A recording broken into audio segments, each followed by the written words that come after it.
Well, today we got ourselves jammed into the barn. We got the Yukon in here. We're going to be doing front and rear calipers and rotors. We're going to be replacing all the flex lines and doing a brake fluid flush all at the same time. The pads are crap on this, so are the rotors, and well, it's definitely overdue. Alright, this is the front driver's side rotor.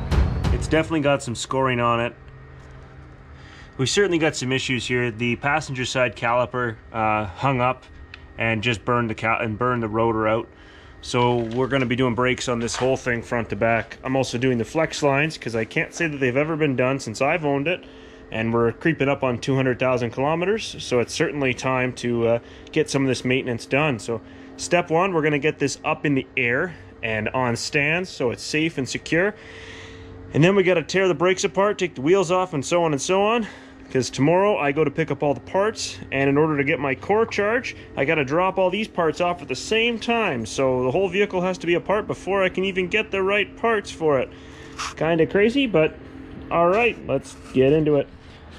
All right, so it took a little bit of doing, but I had to spin it around, and I got it in here, and it's on jack stands and my hydraulic jack and the air jack a little bit.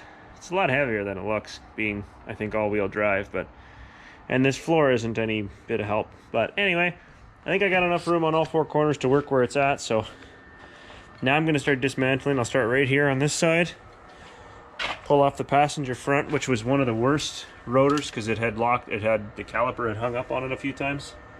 So it's totally roasted, but I know everything will come apart nice and easy because I've taken it apart a few times already. So I'm going to get this all torn down in a quick little time lapse here, and probably for safety, I'll just pop the wheel back on when I'm done.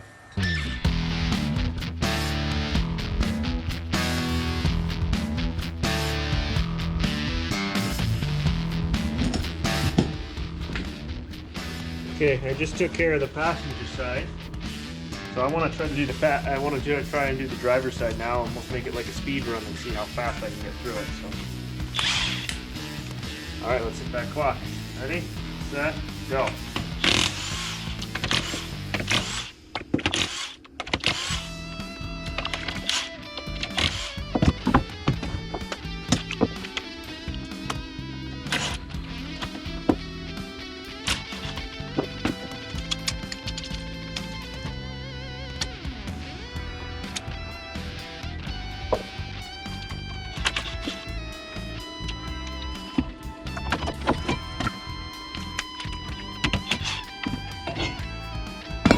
Time. That's not bad. It's nice when it comes apart, but I just changed the hubs and everything, so it's all fresh still and coated with anti-seize like it should have been. So obviously this is why it's an advantage. It takes you like a minute and a half or something to take this apart now, which is pretty slick.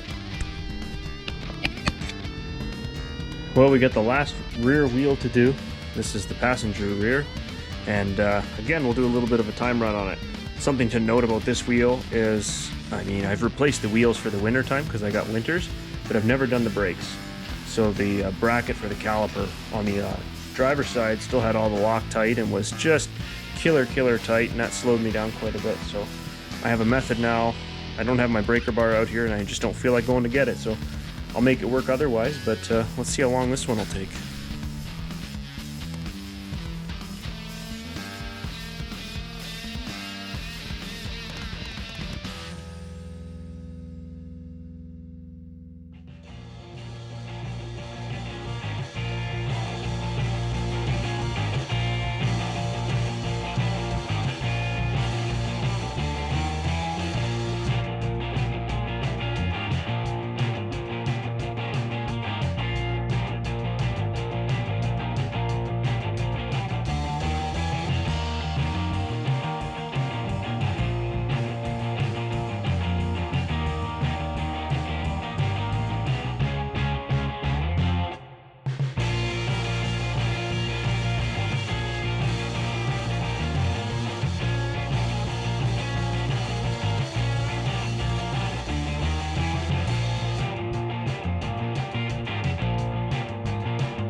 All right, there's my core, which equates to something like $130, which is kind of awesome. So even though this isn't the most ideal scenario, it's definitely worth the extra work to pull them all off first. Now I'm gonna put them in a bin and get them loaded up in the car, and then I'll be ready for tomorrow morning where I can bring them to the parts store and get my new stuff, my new equipment. I'm also getting flex lines. I think there's 6 flex lines on this truck, 1 on each wheel, and then it appears to be 2 coming off the rear axle going up to the chassis there. So I think all of them are coming with this setup anyways, it's time to do them all, so I'll flush the fluid too while we're at it. So yeah, she should be all set. So we got our new brake parts. They didn't end up getting me any rear calipers. Okay, fine. I do have new fronts. The rear calipers were actually decent, so not an issue there. Rotors all around, and for some reason or another, they only had the rear flex lines. So I'm only going to change those for now, and the other 4 flex lines still on the truck, I'll do those. I'll have to do them later on. Sucks, but that's the nature of the beast. And I bought some caliper paint there, so I'm going to paint the fronts, and I'll paint the rears, get them all prepped right now and go through that, so they'll at least be looking pretty. And yeah, then we're going to get to installing them. So for right now, I'm just going to clean them and paint them up.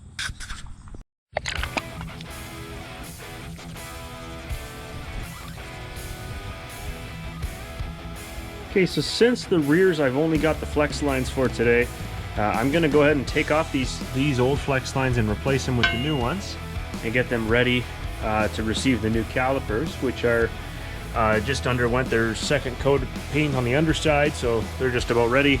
Let them dry up for a little while and then I'll be able to hang them. But I figure in the meantime I can take the nut loose and kind of work myself around there. So there's a hold down clamp for it. We've got a line nut, so I have to work that stuff back. I shot it with a quick spray of PB blaster, so it should be opened up, ready to roll. And I also topped up the reservoir of brake fluid under the hood, filled it right to the top, because I don't want to pull any air through the system. So by opening this line, it should just create a draw, and it should only drop fluid out at this point, which is not a problem in my eyes. So I'm going to get to work on this, and then we'll get ready to start getting her back together. Okay, I got the rear passenger back together.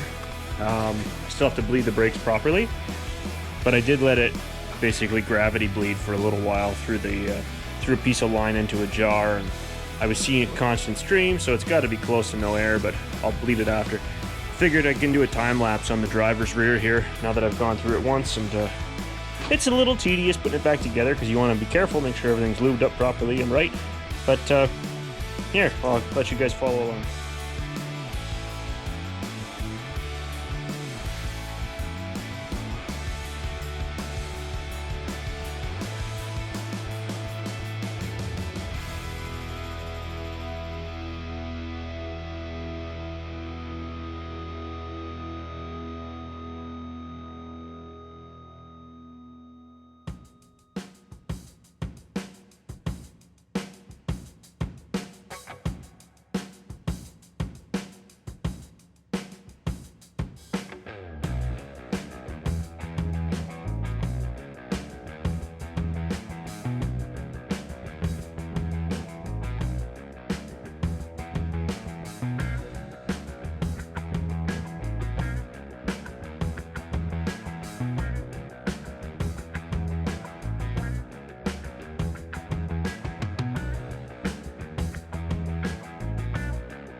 Alright, that took a while on the driver's side rear.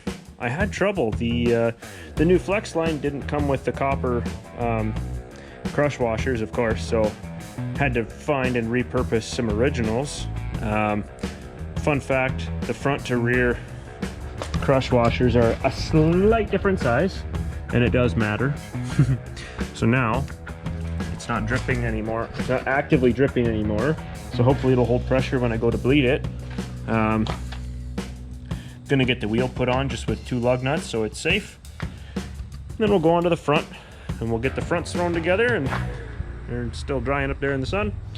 And we'll get those, I don't know, put on the truck and continue on. I don't have the flex lines for up front, so we're gonna skip that for now. Just put the new caliper on the old flex line and kind of work our way through it.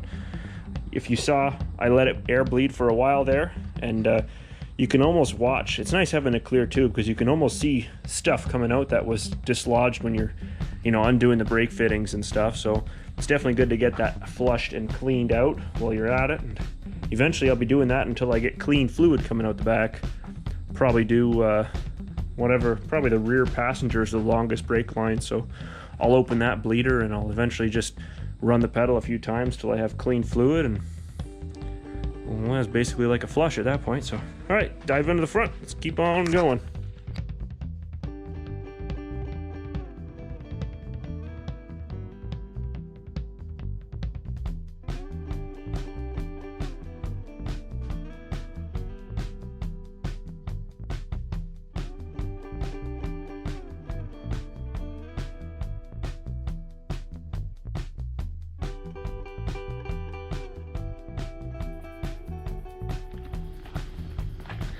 All right, now it's time to clean up this mess. So I went and took the Yukon out for a test drive, and I was really aggressive with the brakes. So I started kind of slow, a couple rolls from 40 to 0, and then 60, and then 80.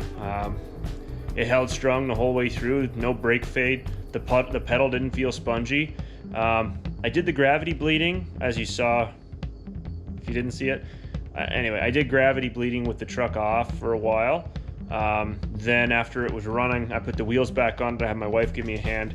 With the truck running, I bled it one more time. The rears were good, I didn't get any air. Got a couple bubbles out of the fronts, but the pedal is rock hard now, feels great, like as it should.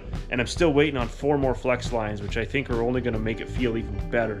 So after the brakes were good and hot, then I did like a panic stop from 100 down to 50 or so. And I got ABS on all 4 wheels, and it stopped fast. It was really nice. A great change, because it was really not happy before trying to stop. The pads were just toast and the rotors weren't too good no more. So I think these are the same rotors, the same brand and everything that I had last time. So I'm gonna keep a real close eye on them, and if they start pitting, then I'm gonna have to deal with it. But this, the interesting part about this job was the front flex lines. They sit in a metal hanger that is part of the upper control arm. If you want to imagine it, like kind of cradles it in, and the line is sort of fit in there. The metal's basically bent around it.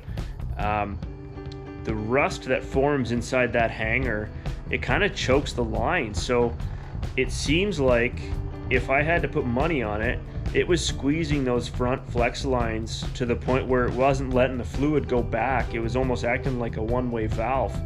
And I wouldn't be surprised if that's why the calipers seized up on me a while ago. And then the same thing happened here, where they just kind of hung up and held tighter and tighter, like more than they should have been. So I actually opened those hangers up. So the line's not going to fall out. It's got lots of room, but it can actually move within that hanger now. You could feel where it was deformed from it squeezing. So when those new lines arrive, I'll switch them, and it shouldn't be a problem anymore, because I'm going to open that hanger up even more and make sure that it can't happen again. And now that I know that's something to look out for, I'll definitely keep my eye on it. But yeah, my makeshift bleeder is just a long piece of tubing that happens to fit right over the end of the bleeder screw into a jar, and the end of the tube goes into the bottom of the jar, stays in fluid all the time, so you can easily watch the air bubbles coming out. And once you see consistent fluid for a few pumps, you're good. It's also good to flush the fluid this way, because you can see how dark the fluid is, and then it's light. So now we got clean fluid everywhere, no more dark fluid in the truck, so it's all fresh and clean, and I should be ready to roll a while now. So right on, folks, I'm gonna clean up. Thanks for watching. We'll catch you on the next round. Cheers.